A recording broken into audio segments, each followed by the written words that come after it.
stomping through the pines, aliens sending secret signs, EVPs in the dead of night, ghosts dancing in the pale moonlight. Paranormal for what we bring it to ya. Truth behind the veil, gotta pursue ya. Talking about the strange, the freaky, the weird. Fearless, we dive wherever you see ya. Portal opens in the woods so deep. Creatures crawl from a timeless sleep. Lights in the sky, they flicker and blaze.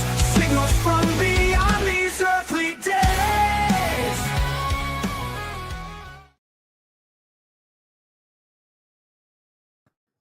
We're not here. There Whoop, we look at that. are. What up? Hey, we had to turn the lights on. We just got beamed in. Yep. Sorry, we're a little late. I had to be at work a little longer than I needed to be. So, oh, hello, Paranormal Paul. How you doing? Thank you. We would have started a little earlier, but we Ran into some problemos. Yeah, I had to do some stuff at work before I got to come home. So it's those work things again. Tonight's show is going to be great, though. We're going to talk about the Maya, and were they actually in Georgia? A place called Brasstown Bald. It's called a track rock site that they found a few years back, and it is amazing. No, I'm not really this yellow. I'm not. He's jaundiced. Yeah, I look orange. He's orange man. We got to get a new camera. Yeah, Jason's camera keeps acting weird. Yeah. So, you know, it's crazy things. So, you know, the show tonight, did the Maya really live in Georgia? We're going to try to break it down and explain everything and see what you think at the end. You know, it's up to you on what you believe. I believe that I've been studying this for quite a while, haven't I, Jason? Yeah. And I think it's an interesting thing because there's a lot of, what's up, Jeff? A lot of similarities in the area, things that they found, copper plates, but we'll go through all of that. This show would be what you would call forbidden history. Yes. Or forbidden archaeology. Yeah. We love that stuff too. Yes, we do. So this is not really a paranormal show, but there's overly overstoked Oscars. Hello, Well, hello. hello. I like the new name. That's fun. So, you want to take it off? Or you want me to? You want to? It don't matter. I'll let you rest a minute. So, all right. So did the Maya really live in Georgia? Now this evidence may stun you a little bit, but the Cherokee elders' calloused hand brushed moss from the stone wall. They called it Itza-ye. He murmured the words hanging like mist over Brasstown Bald. Now this is a place in northern Georgia. Yes. It's not too far from here. No, it is not. The place of the Itza. So long before my people walked these mountains, the stone shapers were here. Above him, Georgia's highest peak, cut into the dawn sky, a centennial guarding secret in the Blue Ridge Mountains. Mm-hmm. For generations, missionaries dismissed the name of Brasstown, scrubbing history into something small and metallic, but the stones remembered.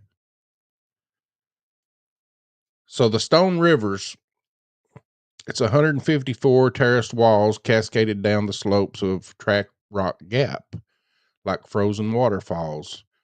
Granite and quartzite fitted with mortar, curved with the mountain's ribs. Each terrace cradled soil beds. Without mortar. Without mortar. No mortar. Without mortar. Each terrace cradled soil beds where corn once grew. Fed by hidden channels of first-size stones that whispered with the rainwater, an ancient symphony of survival to the untrained eye. You know, it might resemble Cherokee or Creek work, but the angles betrayed a foreign grammar. precise 35-degree retaining slopes, subsurface drains snaking beneath the soil, elevation zoning for crops. These were not the mark of local indigenous tribes. Hey, Stephen. Oh, Stephen's got a Hey, good Stephen. story. Oh, Yeah. hey, Shell's on Rumble. What's up? So, in the Guatemalan highlands at Caman al Juyu, the Itza Maya had built identical terraces 1,000 years earlier, stone lungs bringing life into the volcanic slope. So the radiocarbon dates of Track Rock Gap charcoal. Wait a minute. Radiocarbon dates from Track Rock Gap charcoal told the same story, 760 to 850 CE. Now, this is the exact years when ash from El Chitzen's eruptions blotted the Mesoamerican sun, when drought cracked the reservoirs of Tikal, and when the great southern cities emptied. The Maya had not vanished, they had just journeyed, moved. So that wouldn't be, I mean, I don't know why modern day archaeology doesn't recognize this, because this is a lot of evidence that Well, and it goes against what they say happened, right? So they would have to rewrite the history books and all of that stuff, you know. yeah, I mean, they would probably eventually have to give the Mayan people, you know, a If you like, could, I guess, if you could prove that you were Maya descendant, then would you not be considered a Native American tribe and be able to, claim that here in the Americas? yeah, you should be. Yep. It's just odd that they don't recognize this when you have all this evidence. Yeah, and we're about to get into a little bit of it here, because in Georgia, right beneath all this, oh man, this is the truck driver. Hold Okay. on a second. Keep on going, Jason. So what David was saying, in Georgia, beneath Georgia's red clay, in the pits of Decatur and Wilkinson counties, are veins of chalky white earth, and for decades miners shoveled it like common dirt. Then came the electron microscopes, and scientists split the clay open, revealing palygorskite. It's a rare, whisker-like mineral. At the same moment, in a lab far to the south, chemists analyzed blue pigment from the Temple of Warriors at Chichen Itza under identical scopes, and the samples screamed their kinship. So atomic structures matched: trace metal, iron, magnesium, silica, they all lined. Isotopes danced in lockstep. So this clay was the sacred heart of the Mayan blue, the immortal pigment that defied jungle humidity and conquistador flames. Only Mayan chemists knew its secrets, baking palygorskite at 150 degrees to open 150 degrees Celsius to open its crystal teeth, fusing it with indigo under ritual chants, painting temples with the blue that outlasted kings. So George's dirt had stained the walls of Chichen Itza. So that's pretty wild. Maybe David will be back in here in a minute. I know he wanted to talk about it. He knows a lot more about it than I do, but what they're saying is there was somebody mining this palygorskite clay in Georgia and sending it back to the Mayan in Mexico or Guatemala, because I don't think there's actually no evidence of any Palygorskite in the area of around. So that's where it gets weird, right? So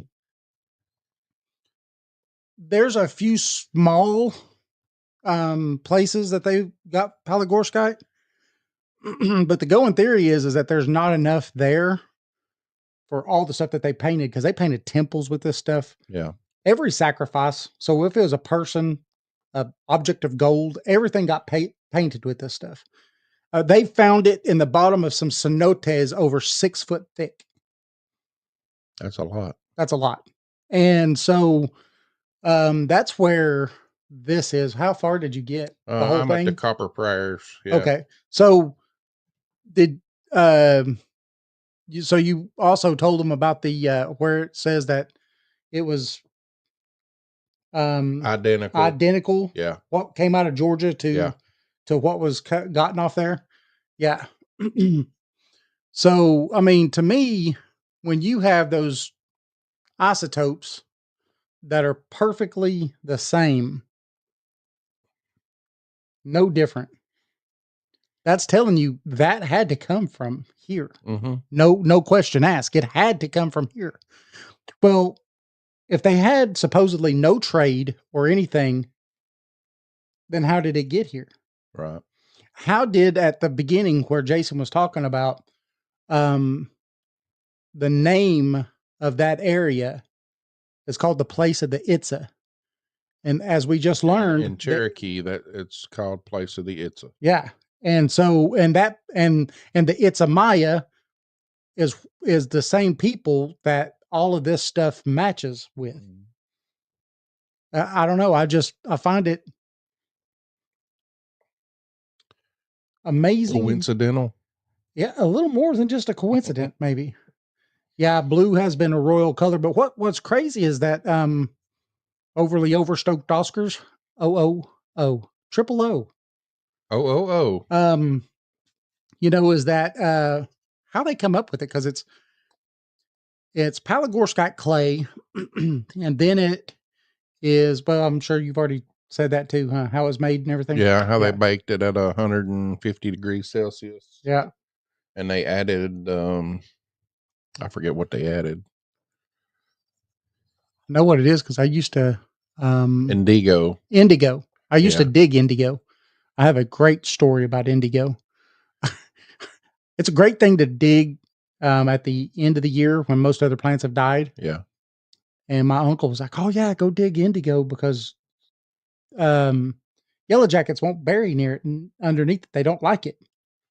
So here I am digging. I found a patch that's just huge. I'm digging it. I pull that sucker up. Man, I start getting popped. And I dropped everything and I ran and screamed. And good thing there's no recording of that because I'd probably be made fun of forever. And then I finally went back and got my stuff and left. So let me show this picture right quick before you start. Now this is what it looks like over there in North Georgia. Yeah, this is track rock right here.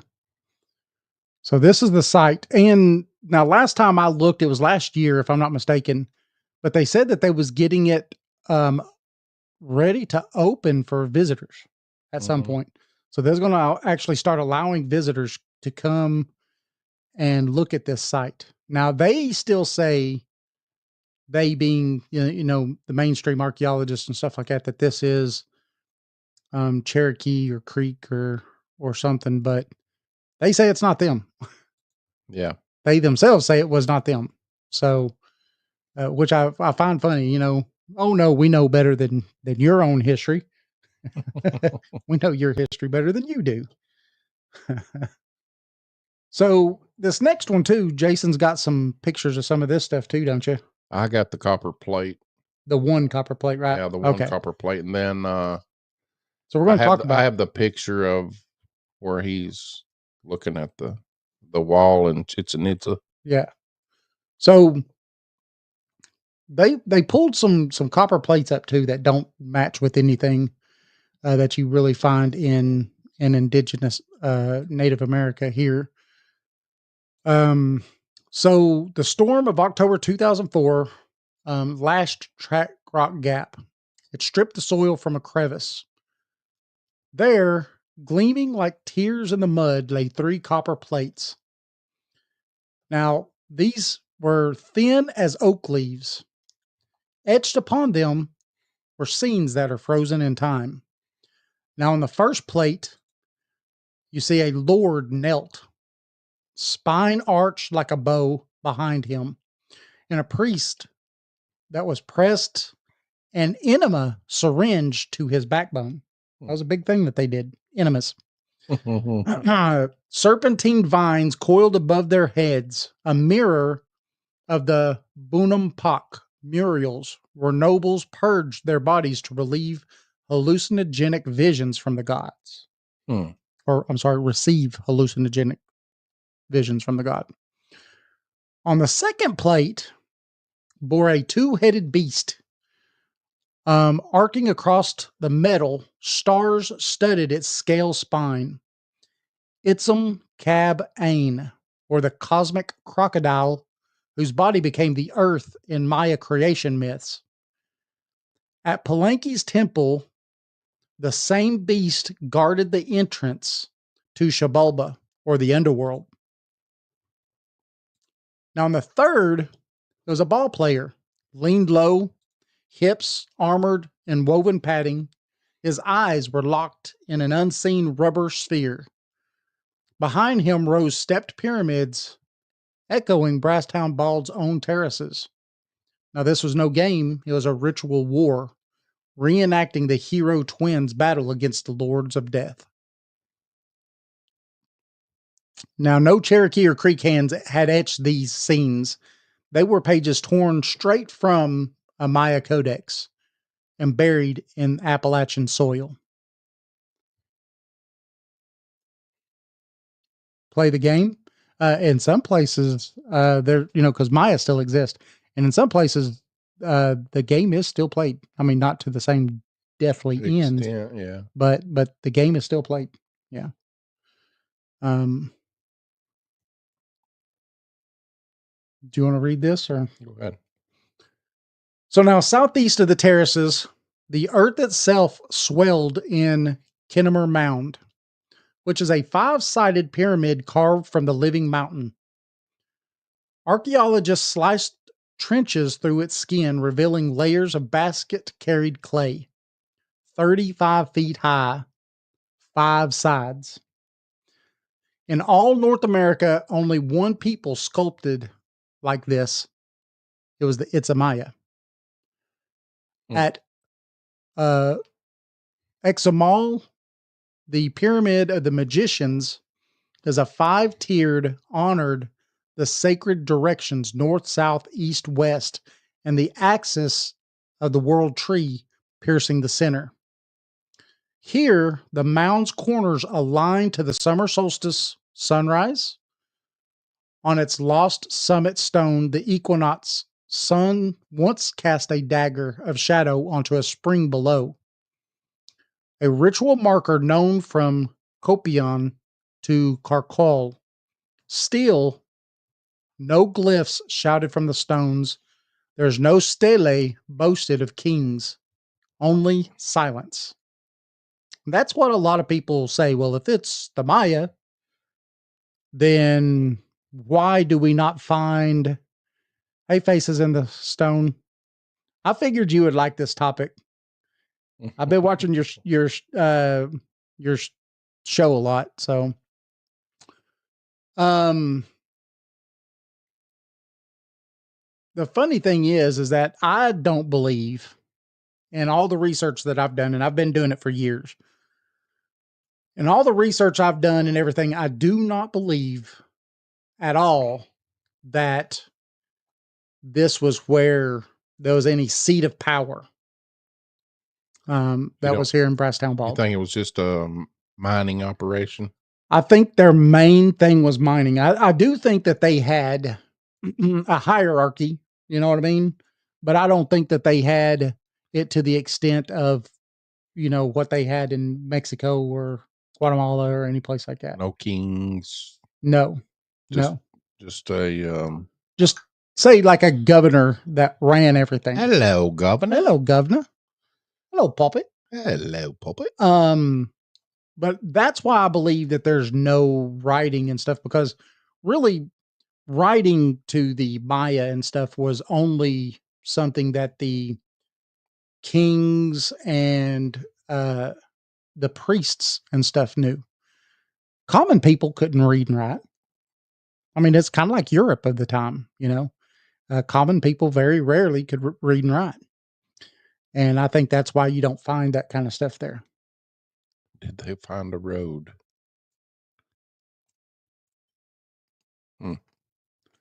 Well, I mean, there's not only is it terraced off, but there's also water that's being brought down from up on top of the mountains into the central part of where, you know, the place would be, where everybody would be living and stuff like that. It's pretty neat. So I think Stephen. Um, I think they weren't just in Georgia.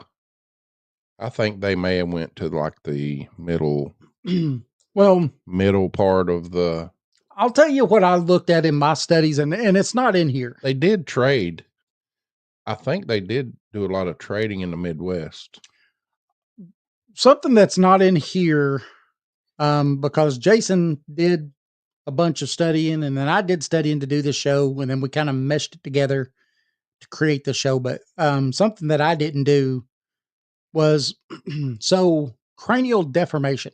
It was something that the Maya did do, but it was only for, you know, really high ups in society. They're the only ones that could do it.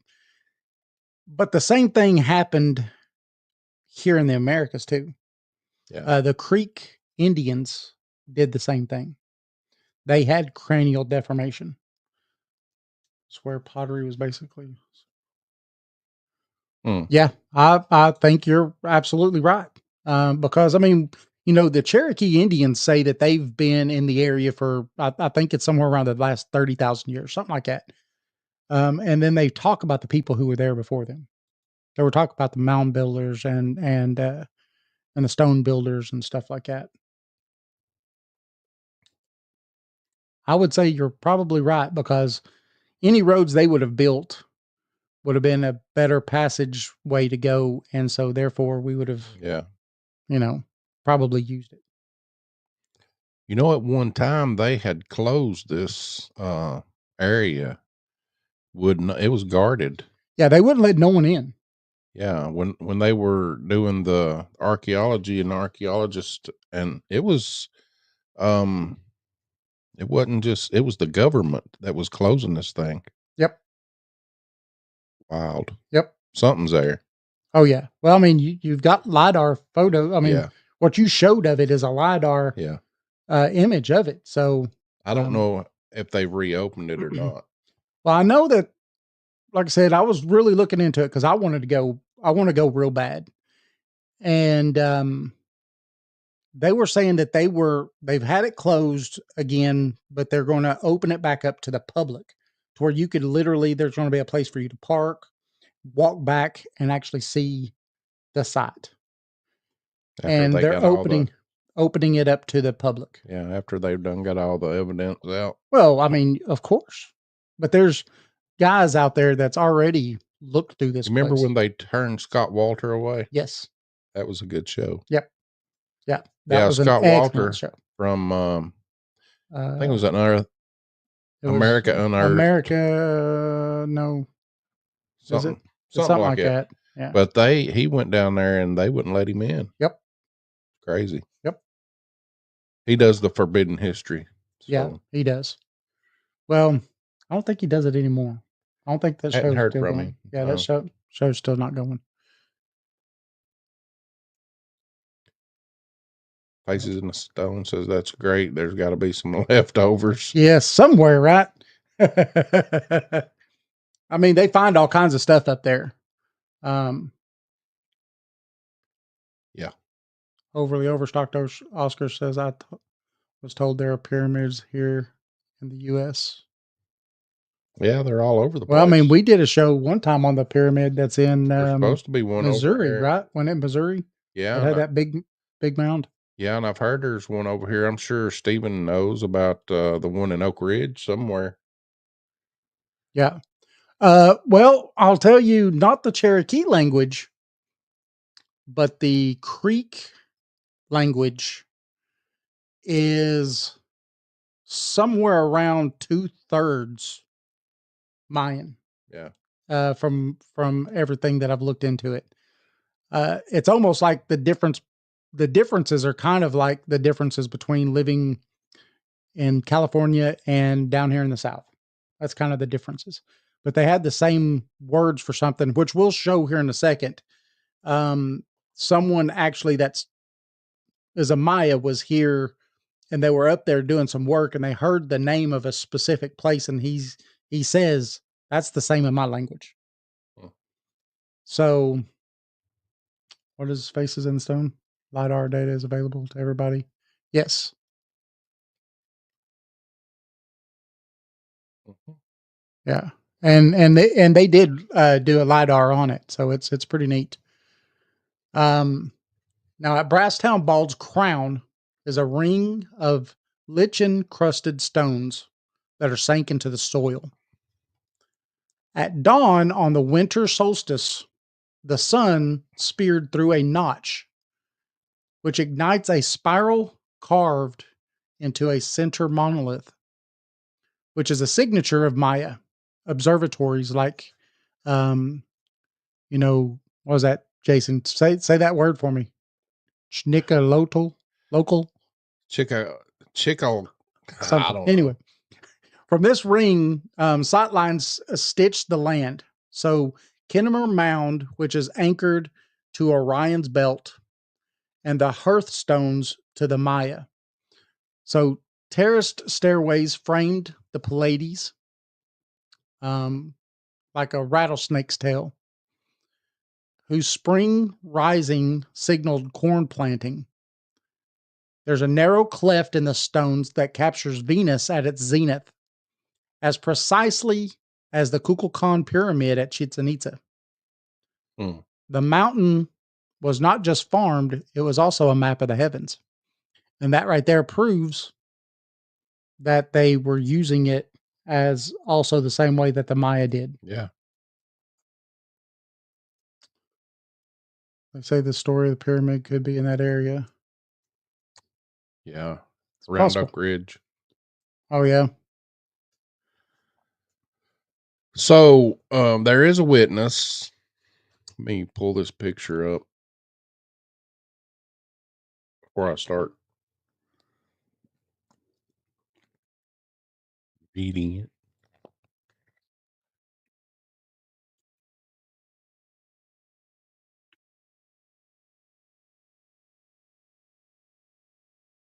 So there is a witness. In 2012, Alfonso Morales, director of archaeology at Chichen Itza, sat before cameras, his eyes reflecting a lifetime he had spent deciphering the glyphs of the Maya. So he pointed to the bas reliefs showing figures in feathered regalia, and these depict chiefs from Florida and Georgia. And he stated when he was finger tracing the stone inscriptions, they describe voyages to those lands. When pressed about Maya in Georgia, his voice held no hesitation. He said, "It's not a theory, it's a fact." And his father had guided archaeologists through Palanqu's Link secrets. is secrets. Yeah. Yeah. The proof to him lived in stone and story. Yeah. See, there's So, another one. Another check. yep, there's another check. Someone that could read them says that's what they are. And it's funny too because you have um, the Spaniards when they first landed in Florida.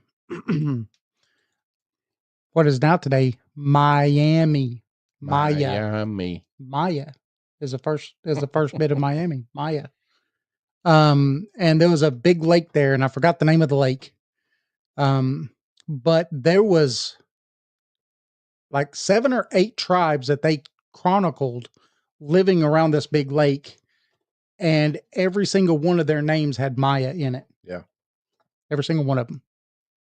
David has done a lot of research on this. I haven't done as much as he has because he started doing this, I know, maybe 2013 Yeah. Yeah. because he was trying to put it together. Yes. That's that book I was trying to write. Yeah. That I've never finished. The Serpent Mound. In Ohio, you Oh, said yeah. something about the snake and the connection to the Mayan just make you wonder. Yeah. Yeah. Well, I mean, if they come here, how much further is to go up into Ohio? I do think they traded in the Midwest. Well, here in the east and middle Tennessee area, they have found white statues of men and women, and you have a picture of one of them, Yeah, they were found in Georgia. which were found in Georgia, but they've also found some of the same here, which are something that is 100% Mayan. I mean, it's Mayan 100%. So, and you could say that it was traded or whatever, but you know, Yeah. it's Mayan. But one of the plates that they found in Georgia is almost the exact replica Yes, of the one that was at Chichen Itza. Chichen Itza. Yeah, It's crazy. yeah. Did you show that one already? Yeah, I showed that where the guy or where the Mayan had the head in his hand, and I can show it The again. club, Yeah, the the club. head. The club to the stars. And he had So, one leg up, and yeah, that's Mayan, 100%. Because they've actually found the the reliefs. It's amazing. So 760 CE, volcanoes howled in Guatemala. Wars shred the social fabric. The Itza water wizards, terrace builders, gather their knowledge like seeds. They weren't kings in jade masks, but farmers, miners, and potters. They launched dugout canoes into the Gulf's embrace, riding currents north for months. They followed the rivers, Apalachicola, then the winding watercourse. They name Chattahoochee, which is carved stone, shallow river. And centuries later, a Mayan speaking laborer in Georgia would hear the anglicized name Chattahoochee and gasp. It means the same in his language. The river had kept its true name like a buried artifact. So you know what the Chattahoochee is named after, right? Yeah, Chattahoochee, Yep. which was the shallow river carved in stone. It's crazy. Right, So, right. Nothing to see here. Move along.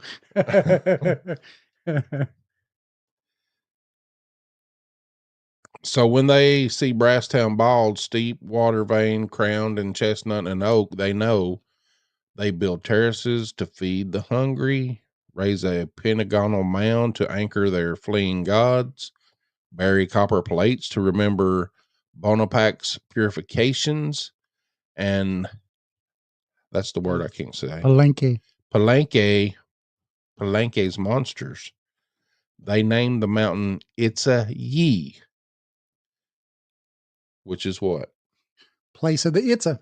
Place of the Itza. Yep.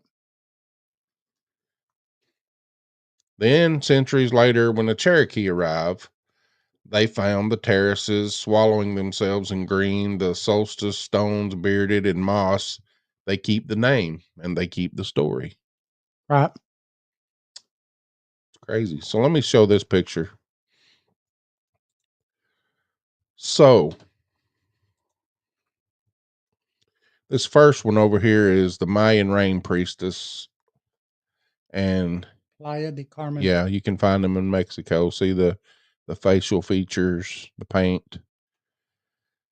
This was found in the Ocamulgee Mounds in Georgia. It's a rain priestess. Look, she's on her knees. Same face paint. Same sort of frown. And this is a rain priestess in Veracruz, Mexico. 900 AD. Same face paint. Yep. Well, that's wild. Yep. That's too coincidental. Way too coincidental. Then the next one, where you have the Kukulkan priestess. Yeah. In the Etowah Mounds in Georgia. And you look at that, and then you look at the Chichen Itza, Yucatan, Mexico, Kukulkan priest. Sorry, but way too similar. Yeah. It's just way too similar. You can't tell me that there's not a connection there. I mean, I guess you could tell me. I'm just not believing. There's not a connection there. Yeah. These are not the droids you're looking for. Move along. These are not the droids. Move along. Yeah. All right, David, you're up. Why no glyphs? So the answer screamed from the clay pits. There is no royal city. There's no stonemasons carved boasts for kings. Brasstown Bald was a mining colony, an outpost. Yeah. Clawing sacred Allegorskite from Georgia's soil to fuel Maya Blue's immortality. Farmers terraced slopes to feed clay diggers, artisans etched portable copper prayers. The grand inscriptions of Copan were for the dynasties, where survival was only monument. The clay was their inscription, a molecular confession binding the Appalachian soil to Yucatan temples. So the land's memory today, Brasstown Bald, wears its Cherokee name like a borrowed coat. But walk its slopes after rain, run your hands over the terraced stones, stand by the Chattahoochee or the Chattahoochee, where the water still flows shallow over carved stone beds.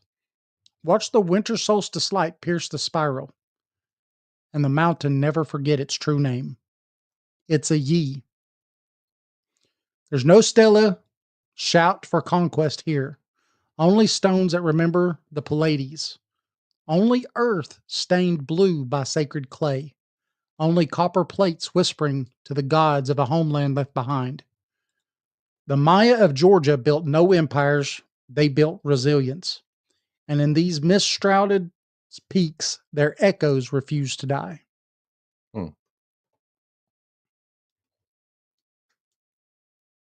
Very good. So yes. Well, I know that one thing that I did see, Stephen, when it comes to that, is that Cherokee in Mayan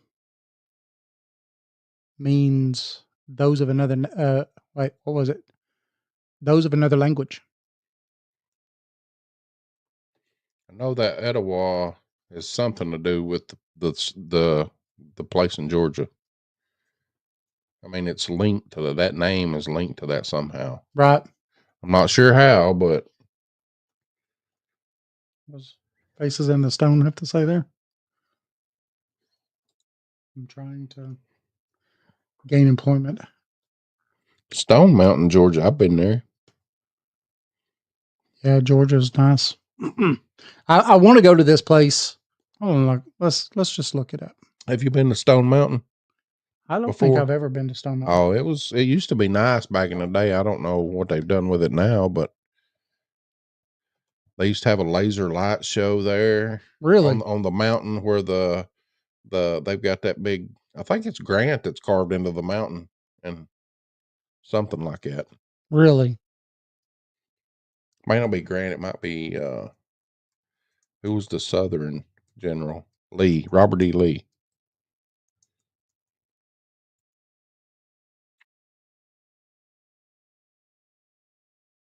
So it's located in the Chattahoochee-Oconee National Forest. Hmm. Yeah, and there's tons of stuff that's been found there. Um,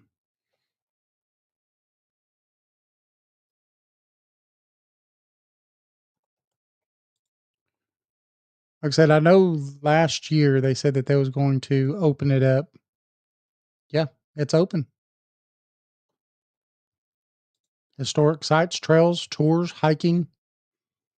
52-acre area contains preserved petroglyphs. From what they say, that this mountain gap or pass gets its name, which they got it wrong. And the carvings resemble animals and bird tracks, crosses, circles, and human footprints. So it is open now from 6 a.m. to 9 p.m. Monday through Sunday, 7 days a week. Hmm. That's wild. Yep. Track Rock Archaeological Area.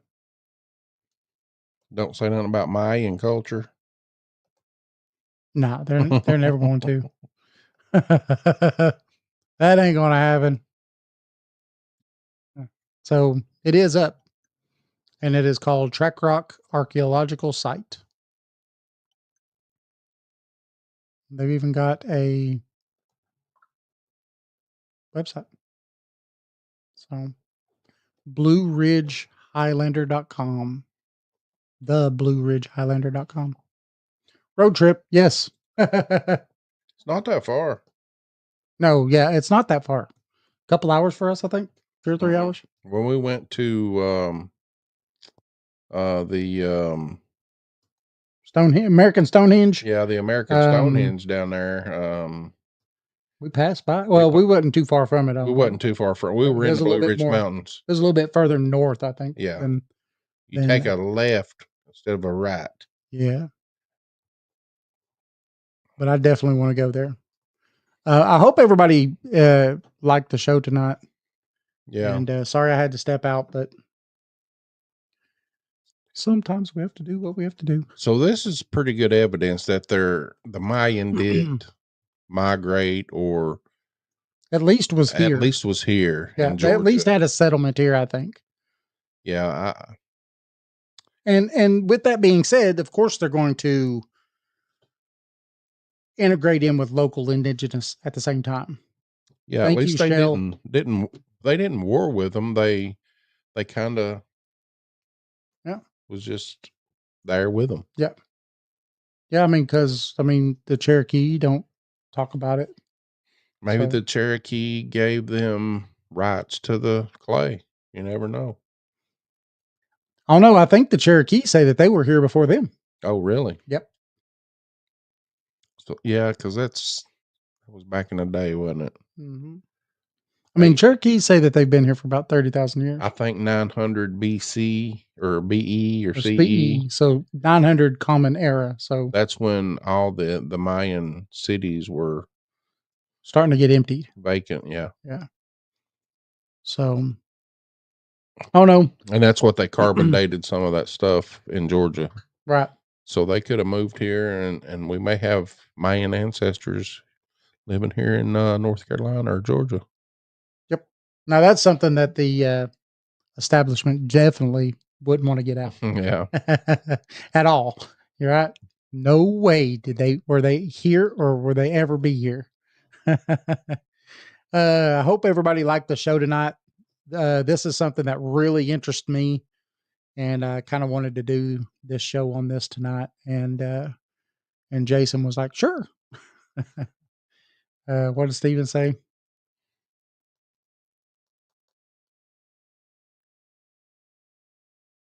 We found a guy that volunteered as a park ranger in the Smoky Mountains and gotten to know him pretty well. I asked him about the closed campsites that I heard about, and he said the area of those sites has been patrolled heavily. I'm going to get more info out of him. He is willing to talk, it seems. That'd be good. Awesome. Yeah, I was just about to read your encounter here, Stephen. Where you went to the campgrounds and found them closed up in Where was it at? Shit. Shoot. They had concrete barriers, and there's been a lot of sightings there.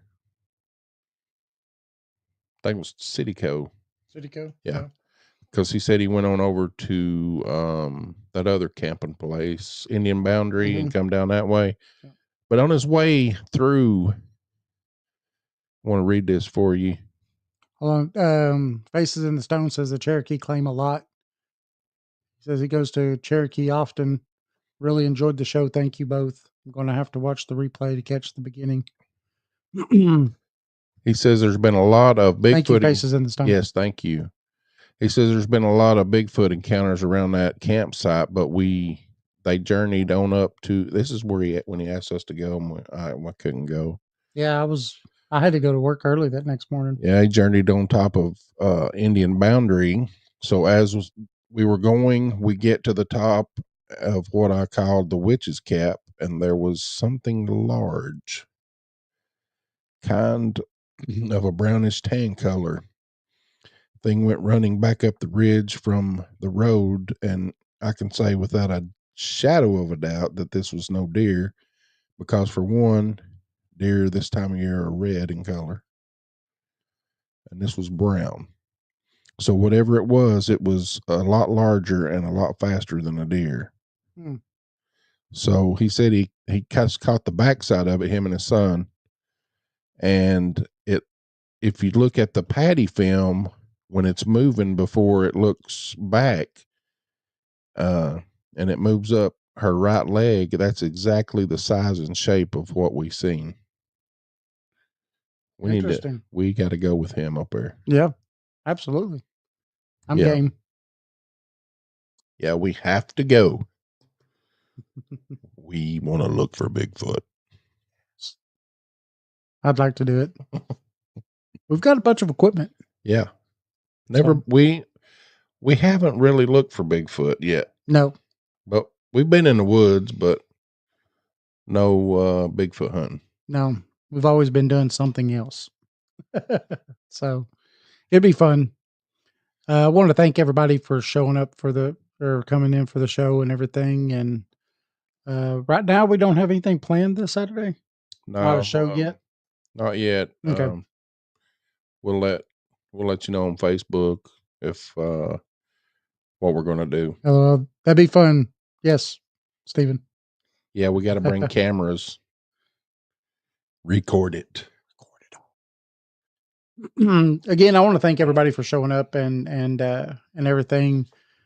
Not this Saturday, but next Saturday, we're going to be on Paranormal Paul's show, right? Oh yeah. So, going to be his are guest. You going to simulcast it? I'm going to try to simulcast it if I got the know-how. I thought you did it once before when we was on another show. I'm not sure. I think when we logged in, it had over here it said simulcast, and you could hit it. Okay. I'm not going to be in studio that night. I may do it from my house, but we're going to do the show. So okay, if you want to do it from your house, that's fine. I mean, I've got the top-notch internet. You do have awesome internet. I'm a bit jealous of his internet. Not a bit. I'm a lot jealous of his internet. You got the. I live closer to town, and he gets fiber. Yeah, he's got cable, and I got fiber. So he has the good stuff. and it does work because I have like two kids. One's playing the PlayStation, one's on their iPad, or they're on the Oculus. Mm-hmm. All together, I'm watching movies. I'm working on a computer. It's just it's gonna be can't beat it. Seamless. Yeah. I'm jealous a little bit. I'm gonna have to move out somewhere towards you now so I can get that same internet. Yeah. Come on. I'll put that camper out there for you. Yeah. We might need it if we sell the house before we get something else. So remember, you can find us at paranormal411.org, paranormal411 on Facebook, YouTube, X, and Rumble. Tune in live every Thursday from 7 to 8 p.m. Eastern Time. Also on Saturdays from 8 to 10 p.m. Eastern Time. Remember, on Saturday from 10 to 11, if you're in the metro Atlanta area, you catch us on WDJY FM. That's 99.1 FM. For listeners outside of Atlanta, you can still listen to us at wdjyfm.com or click the link on your website. Also, we're on Subspace Radio and all major podcast platforms. We have a book out, East Tennessee Hauntings and Lore Edition 2. That is East Tennessee Hauntings and Lore Edition 2. It is available on Amazon or at paranormal411.org. Join us. Join us. Thanks, Stephen. Thanks, Faces in the Stone and Oscars. Triple O Oscars. Yes. Thanks, everybody, for listening. Michelle, everybody else that didn't say anything but listen to the show. We appreciate all of you. Hey, have a good night. If Stephen ain't busy Saturday, we could do a show with him. Hey, yeah, let me know, Stephen, if you're busy, and if not, we'll set her up. Sounds good. Yeah, thank you. Teaser. Bye. See ya. Have you ever wondered what lurks in the shadows? What secrets the night hides? What strange phenomena might be happening just beyond your perception? Join us as we journey into the world of the paranormal, exploring everything from ghosts and UFOs to cryptids and unexplained occurrences.